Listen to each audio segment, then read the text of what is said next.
अरे जा कहाँ रहे हो? बता अरे तो दो। अरे बताया नहीं क्या, दर्शक भी साथ में है पंकज जी, इनको ही बताना पड़ेगा। बताओ अब ये बताओ। जो खत्री नामा का जो एक पुस्तक का सारा काम चल रहा है, संपादन कर रहे हैं, और मैं इनके साथ हूँ। जगह जगह जा रहे हैं, लोगों से बातचीत हो रही है खत्री नामा को लेकर। और आज जो हमारा सफर है वो है हिसार का, और हिसार में मिलेंगे हमें एक बहुत ही संघर्षशील इंसान, जिन्होंने इस सफर में पंकज खरबंदा जी का साथ निभाया था। पंकज जी थोड़ा बता दीजिए, फिर उनसे मिलेंगे भी चलते हुए। आज मिलेंगे हम प्रेम चौधरी जी से, जो हमारे प्रधान हुआ करते थे सन 2003 में। जब हमने संघर्ष शुरू किया था तो हम 3 साथी थे। मैं, पंकज खरबंदा और हमारे प्रेम चौधरी जी और आनंद कांत भाटिया जी। अब हम दोबारा उनके पास जा रहे हैं। और कल हम भटिंडा गए थे, आज हम हिसार जा रहे हैं। रोज के सफर में आपको बताते रहेंगे। तो ये सफर जारी रहेगा। खत्री नामा सफर जो है बरसों का, और संघर्ष जो है वो अपनों का। चलिए पंकज जी आइए।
विश्व की अगर एक बड़ी त्रासदी की बात की जाए तो वो है भारत पाक की 1947 की त्रासदी, जिसमें एक पूरी की पूरी मानव जाति को भटकने के लिए मजबूर कर दिया गया। और अभी मेरी बात यहाँ जहाँ मैं पहुंचा हूँ, इनसे इनके बारे में जिक्र रहेगा। श्री प्रेम चौधरी जी हैं, और इन्होंने आते ही मेरे को एक जो बातचीत की थी कि पता नहीं किसको कहाँ की मिट्टी नसीब हो।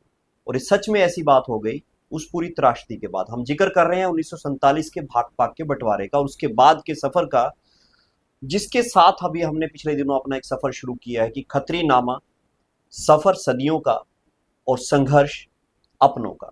तो इसके बारे में हम बातचीत करेंगे। इस सीरीज में आज मेरे साथ हैं श्री प्रेम चौधरी जी। प्रेम चौधरी जी नमस्कार, स्वागत है आपका। आपको भी बहुत बहुत धन्यवाद कि आप मिले। नमस्कार।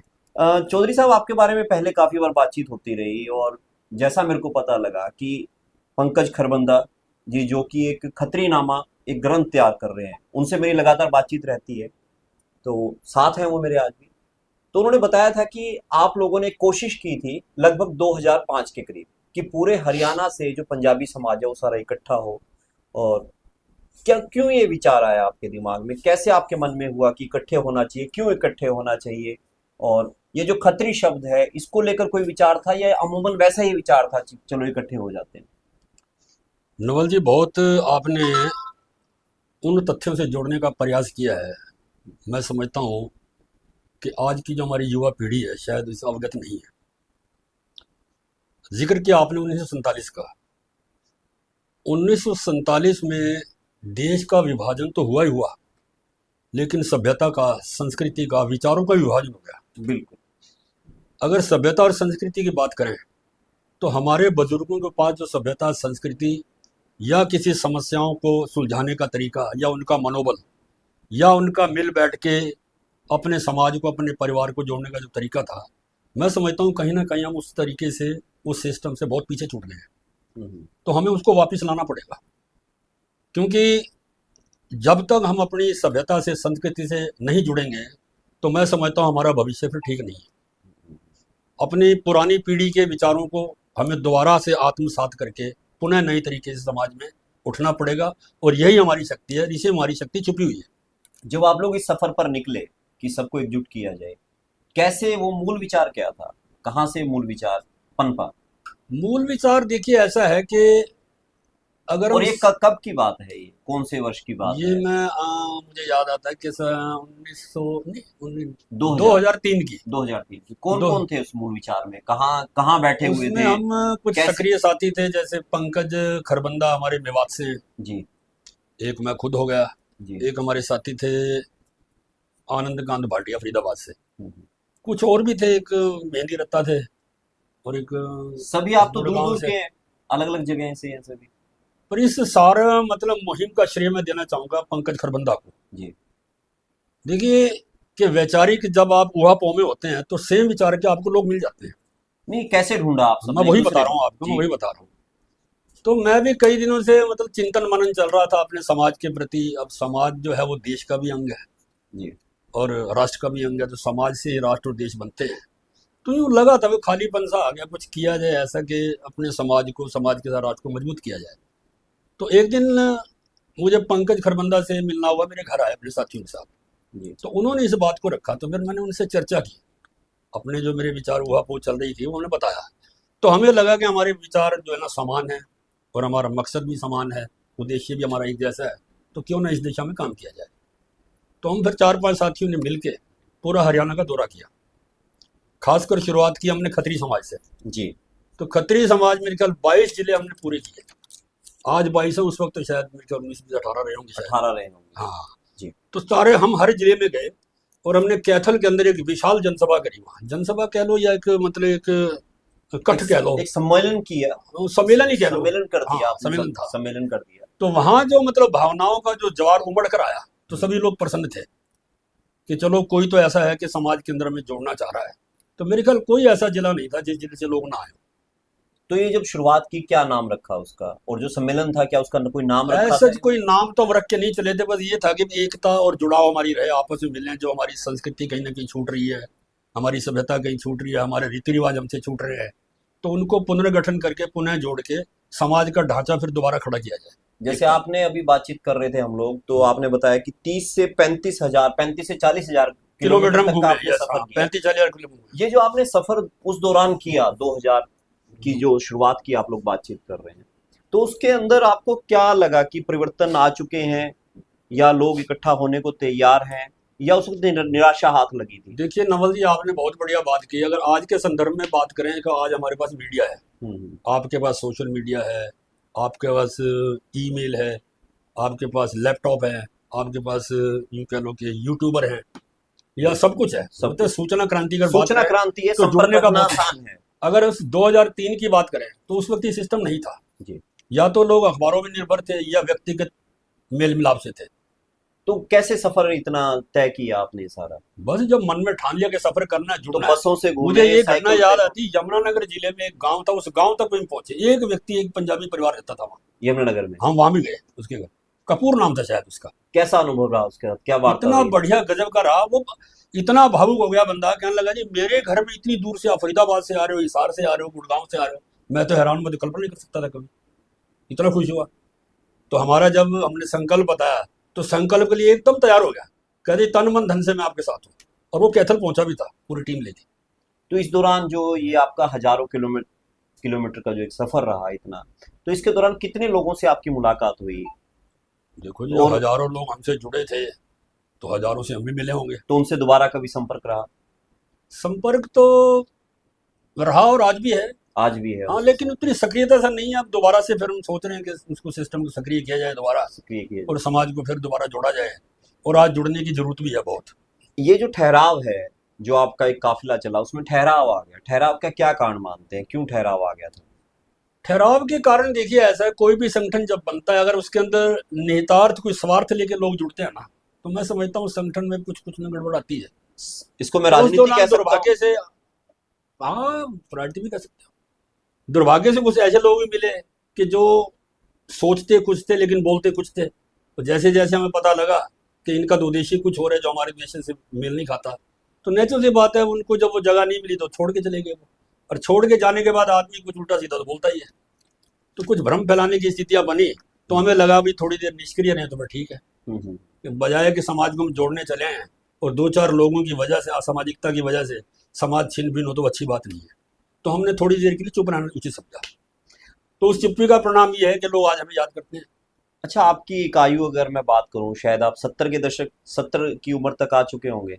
हाँ, लगभग मैं 68 लगभग में आ गया हूँ। 68 में आ गए। तो आपने, आपके साथ तो बुजुर्गों का एक सानिध्य रहा होगा, उसके सानिध्य में आप रही है, तो उनसे जानते भी होंगे कि जब वो पाकिस्तान से आए, बंटवारे से आए, तो किस तरह से रहे, क्या क्या कहानियां, या क्या क्या कहानियां तो क्या कहूंगा, जिंदा बात थी वो, क्या बातें आपके सामने आई, अब देखिए, कैसे उनका अगर संघर्ष रहा? कहानी किस्से की बात करें तो मेरे फादर मदर अक्सर बताया करते थे मुझे कि जब देश का बंटवारा हुआ तो मेरे फादर मेरे नाना के संपर्क में आए, तो जैसे भगदड़ मची हुई थी तो उनको लेके आ गए, और मेरे ग्रैंडफादर उनको ढूंढते फिर रहे थे, जी क्योंकि मेरे ग्रैंडफादर की जो जमीन खेती बाड़ी थी वो मुल्तान जिले के अंदर आती थी। जी मतलब मुल्तान शहर से जो हमारी ज़मीन थी 10-15 किलोमीटर दूर थी।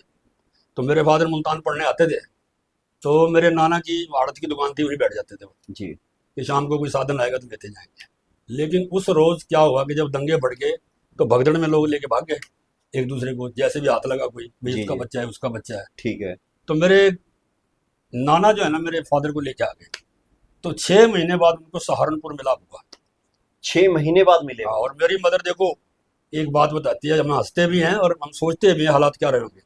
मेरी मदर कहा करती थी तेरे फादर हमारे घर थे, मुझे क्या पता था मेरी शादी इनके साथ हो जानी है। ये ऐसी हालत थी। ऐसे हालात? हाँ, वो कहती थी, मैं इनको खाना देती थी, ये रोते थे, कहते नहीं मेरे मेरे बाबा को ढूंढो, मेरी अम्मा को ढूंढो, कहाँ है। अच्छा जी। तो जब मिले तो वो दृश्य मैं बयान नहीं कर सकता जो मेरे फादर बताते थे या मेरी मदर।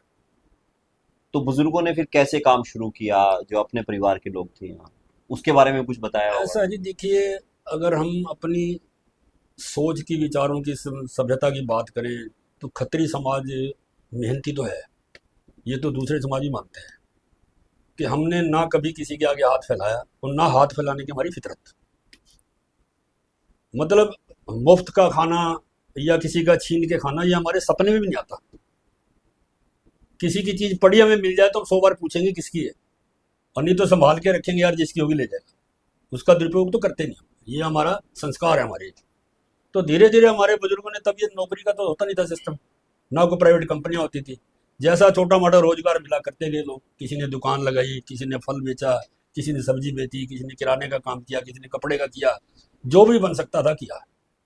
और मैं समझता हूँ ये उनकी मेहनत का, उनकी सोच का, एक सार्थक सोच का परिणाम है कि आज हमारी जो नवयुग है, जो पीढ़ी है समाज की, बहुत अच्छे सिस्टम से रह रही है। जैसे हम चर्चा करते हैं, आमतौर पे पढ़ भी रहे हैं कि उस वक्त के जो बुजुर्ग थे हमारे जो आए, तो उन्होंने काफी संघर्ष किया, स्ट्रगल किया, और कई बार बातचीत में आ जाता है, हालांकि कई बार कहते हैं एक पीढ़ी दूसरी पीढ़ी को कहती भी है, वो कहते हैं कि जो संघर्ष उन्होंने किया बुजुर्गों ने, वो हम नहीं कर रहे, जो हम कर रहे हैं वो हमारी आगे पीढ़ी नहीं कर रही। इसमें भी कोई अंतर देखते हैं आप? मैं बहुत बड़ा अंतर देखता हूँ जी इसमें। हम्म, ये हमारा सौभाग्य है कि सूचना क्रांति के दौर में हम जी रहे हैं। हम्म, ये सिस्टम और ये सुविधाएं हमारे बुजुर्गों के पास नहीं थी, और उनके पास जो मनोबल था और ये सुविधाएं आज वाली उनके पास होती, तो आज पता नहीं समाज हमारा कहाँ से कहाँ होता है। और मैं सोचता हूँ कि आज के इस सूचना क्रांति के दौर में जितने भी सूचना के हमारे पास साधन उपलब्ध हैं, उनको इस्तेमाल करते हुए हमारी युवा पीढ़ी जो है समाज को भी जोड़ सकती है और एक देश का मतलब सुदृढ़ बना सकती है, देश को निर्माण कर सकती है देश का। अभी अभी अगर मैं अपने पंजाबी समुदाय की बात करूं तो इसके अंदर जो पंजाबी समुदाय है और जो अभी पिछले दिनों से एक बातचीत निकल के आ रही है, जो हम भी पढ़ रहे हैं, चर्चा कर रहे हैं कि जो कुल देवी है पंजाबी समाज की, जिसको खत्री समाज कह के आप लोग इकट्ठा कर रहे हो सारे, तो उसकी जो कुल देवी है माता हिंगलाज है। और उसके बाद जो है ये समाज भी अलग अलग जगह कुटिया या कहीं गुरुद्वारे, कहीं मंदिर, इस तरह से बटा हुआ है। इस सारे स्वरूप को किस तरह से देखते हैं आप? देखिए, ऐसा है कि सनातन धर्म की अगर हम बात करें तो बहुत विस्तृत विचार है इसका।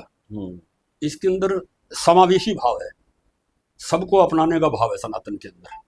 अगर कोई अच्छी बात है तो सनातन ग्रहण करता है। ऐसा नहीं है कोई नई बात आ रही है, सनातन के अंदर ऐसा कुछ नहीं है जो आज नया है। सनातन का मतलब सनातन आदि अनादिकाल से हर चीज, जितना भी विकास हम देखते हैं ये सनातन की कल्पना है, संरचना इनकी है। और रही जैसे कुटिया की बात या दूसरे तीसरे जो धार्मिक हमारे डेरे बने हुए हैं, चलो वो अच्छा काम कर रहे हैं। मैं तो ये कहूँगा, संदेश देना चाहूँगा कि जितने भी, चाहे वो कुटिया कह लो, चाहे वो किसी भी संप्रदाय या किसी भी धार्मिक संस्थाएं का, उनको चाहिए कि सनातन धर्म को विशेष महत्व देते हुए सनातन की ही बात करें और सनातन से ही आगे बढ़ें। पूरा विश्व आज भारत की तरफ देख रहा है, कितनी सभ्यताएं चली गई, लेकिन भारत की सनातन सभ्यता आज भी अक्षुण्ण रही है। और पूरे विश्व को हमारे भारत की से ही आशा है कि सनातन ही हमें बहुत आगे ले जाएगा। चौधरी साहब एक और बात बताइए। अभी आप एक बात पूछ रहे थे हिंगलाज की जी। तो मैं कहता हूँ, देखिए हमारे सनातन धर्म में ग्राम देवता भी कंसेप्ट है, कुल देवता भी कंसेप्ट है, कुल देवी का भी कंसेप्ट है। ये हमारा दुर्भाग्य है कि देश का बंटवारा हुआ और हमारी कुल देवी जो बलूचिस्तान में, जिसे माता हिंगलाज के नाम से जाना जाता है, वो अपने आप में बहुत बड़ी शक्तिपीठ है। और आपके इस इंटरव्यू के माध्यम से मैं पूरे समाज को अपने ये संदेश देना चाहूँगा कि माता हिंगलाज के मंदिर, जहाँ भी हमारा पंजाबी समाज रह रहा है, अपनी कुल देवी की स्थापना जरूर करें, क्योंकि कुल देवी के आशीर्वाद से ही हमारा समाज आगे बढ़ेगा। और हम क्षत्रिय कुल से आते हैं, 4 वर्ग हैं, ब्राह्मण, क्षत्रिय, वैश्य और शूद्र। तो हम क्षत्रिय हैं, क्षत्रिय हैं, तो क्षत्रियों की हमारी जो है कुल देवी वो माता हिंगलाज है। तो माता हिंगलाज को हमें पूजना है, उनका आशीर्वाद लेना है। हर शहर के अंदर मैं समझता हूँ माता हिंगलाज के मंदिर की स्थापना होनी चाहिए। अभी वर्तमान में क्या स्थिति देखते हैं? अभी तो मैं नहीं देख पा रहा कि कहीं माता हिंगलाज का मंदिर हो। कभी चर्चा होती है तो कहते हैं हाँ जी मंदिर हमारा है तो सही, लेकिन वो बलूचिस्तान में है। अब लेकिन बलूचिस्तान कैसे जाया जाए? लेकिन बलूचिस्तान का मैं इंटरव्यू देख रहा था हिंगलाज माता के मंदिर का, तो वहाँ का पुजारी कह रहा था कि हिंदुओं के लिए तो पासपोर्ट खत्म कर देना चाहिए इस मंदिर तक आने के लिए। तो अगर ऐसा होता है तो मैं समझता हूँ लोग जुड़ेंगे, लेकिन नहीं होता तो तब तक क्या है कि नवनिर्माण मंदिर की स्थापना तो होती रहती है। अभी मैं चलो आपकी जानकारी में इजाफा कर दूं, दर्शकों की जानकारी भी हो जाए कि माता हिंगलाज का एक मंदिर टोहाना विधानसभा जो है वहां पर सनियाना गांव है, वहां पे स्थापित है। आप वहां जा सकते हैं। और वहां कुलदेवी के नाम से ही, माता हिंगलाज के नाम से ही बहुत मंदिर बढ़िया है, वो सूचना दी आपने, स्थापित मैं है। अवश्य जाऊंगा। तो पंकज खरबंदा जी की खोज है इन्होंने मैं खोज अवश्य किया। जाऊंगा और पंकज जी को साधुवाद करता हूँ, धन्यवाद करता हूँ, हाँ। उन्होंने खोजा है। वो तो ये तो हमारे हृदय के मतलब निकट की बात है ये। हाँ, तो उनके बारे में हम जिक्र कर देंगे, स्क्रीन पे वो एड्रेस भी डाल देंगे उनका, जिन्होंने उसके बारे में बनवाया है, तो उनका भी हम जिक्र कर देंगे इसके नहीं, जिन्होंने वो मंदिर बनाया मैं उनकी प्रबंधन कमेटी को भी धन्यवाद देना चाहता हूँ। और दूसरे मैं समस्त खत्री समाज को ये प्रार्थना करूंगा, निवेदन करूंगा कि अपने अपने शहरों में, अपने स्थानों पर ये हिंगलाज माता के मंदिर बनाएं। अच्छा, जो एक इससे शक्ति जुड़ाव होगा। हाँ, इसी से जुड़ा हुआ सवाल मेरा ये भी है कि जो एक शक्तिपीठ का एक सपना लेके चले हैं और एक उद्देश्य लेके चले हैं आप लोग, तो उसके बारे में थोड़ा बताइए, जो माता हिंगलाज शक्तिपीठ है। देखिए, ऐसा है कि शक्तिपीठ का मतलब अगर हम भावार्थ देखें तो शक्तिपीठ जो है शक्ति की उपासना। अगर शक्ति की हम उपासना करेंगे तो शक्तिशाली हम होंगे, हर क्षेत्र में होंगे, चाहे वो विज्ञान का क्षेत्र है, चाहे वो सामाजिक क्षेत्र है, चाहे वो आर्थिक क्षेत्र है, चाहे राजनीतिक क्षेत्र है। तो माता रानी के तो हम उपासक हैं शुरू से ही। और सनातन धर्म में तो अगर हम बात करें भगवान शंकर की या भगवान कृष्ण की, भगवान राम की, उन्होंने भी शक्ति की उपासना की है।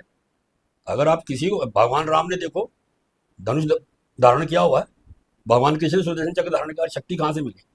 अगर आप गीता पढ़ें या सनातन को पढ़ें तो सभी ने जो शक्ति ली माताओं से ली, कुल देवियों से ली। तो हमें तो इस सिस्टम में, इस दिशा में आगे बढ़ना चाहिए, हमें इसका करना चाहिए। अभी जो खत्रीनामा की बातचीत आ रही है, अब दोबारा से वहीं पर लौट कर आते हैं। खत्रीनामा को लेकर अभी आपके नए प्रोजेक्ट्स क्या हैं? पंकज जी से आपकी बातचीत होती होगी, आपका पूरा ग्रुप है, इस बारे में क्या सोच रहे हैं? इसको लेकर क्या आप करने वाले हैं? आपका क्या योगदान रहने वाला है इसमें? देखिए, खत्रीनामा शब्द से ही प्रतीत हो रहा है कि जैसे इतिहासकार कोई पुस्तक लिखते हैं, जैसे छछनामा आपने सुना होगा, मुगल कालीन इतिहास पूरा लिखा हुआ है। तो खत्रीनामा अपने आप में एक हमारे इतिहास का पर्याय शब्द है, ये खत्रीनामा, कि जिसके अंदर खत्रियों से जुड़ा पूरा इतिहास होगा कि हमारी उत्पत्ति कहाँ है, हम कहाँ से आए, हम क्षत्रिय वर्ण में खत्री क्यों कहलाए, खत्री शब्द किस शब्द का अपभ्रंश है। क्योंकि पंजाब में देखो वर्ण तो 4 ही है, जिसमें एक वर्ण क्षत्रिय भी है। अब हिंदी में क्षत्रिय कह लो इसको, लेकिन चूंकि हम पंजाब में अधिकतर रहते आए हैं तो वहाँ पंजाबी भाषा की वजह से अपभ्रंश होगा, खत्री बन गए। तो इतिहास तो क्षत्रियों का है। क्षत्रिय कौन? जो पंजाबी भाषी। तो हम पंजाबी भाषी क्षत्रिय हैं जिन्हें खत्री कहा जाता है। तो उसका इतिहास हम लेकर आ रहे हैं और मैं समझता हूँ कि हमारी युवा पीढ़ी के लिए, जो आज का वर्तमान समाज है, उसके लिए जो खत्रीनामा है एक बहुत बड़ा, जिसे कहते हैं, किताब साबित होगी। तो कोई संदेश देना चाहेंगे हमारे दर्शकों को? मैं तमाम खत्री भाइयों से, अपनी बहन भाइयों से, जितने भी हमारे नौजवान साथी, खासकर नौजवानों से मैं कहना चाहूँगा कि अपने इतिहास की तरफ लौटें, अपनी सभ्यता की तरफ लौटें, अपनी संस्कृति की तरफ लौटें और एकजुट होकर रहें। एकजुट रहने में हमारा फायदा है, हमारा भला है। अगर हम एकजुट होंगे तो हमारा समाज ही मजबूत होगा, समाज मजबूत होगा तो हमारा राष्ट्र मजबूत होगा और देश ही मजबूत होगा। प्रेम चौधरी जी ने हमसे बहुत अच्छी चर्चा की, कई बातें बताई, मगर वो जो सफर है सदियों का, वो चंद मिनटों में कवर नहीं हो सकता। मैं चाहूंगा कि आगे से फिर इनका मैं समय लूं और फिर बातचीत करूं, कुछ और आपके सवाल आए। अगर आपके सवाल हैं तो जरूर बताइएगा और ये सफर जारी रहेगा, क्योंकि अब एक उद्देश्य के साथ जो है एक ग्रुप काम कर रहा है। खत्रीनामा, सफर सदियों का और संघर्ष जो है वो अपनों का। ये पुस्तक जल्दी ही आपके बीच में होगी, किस तरह से होगी वो पूरी मित्र मंडली जो है वो तय कर रही है। आप जुड़े रहे हमारे साथ।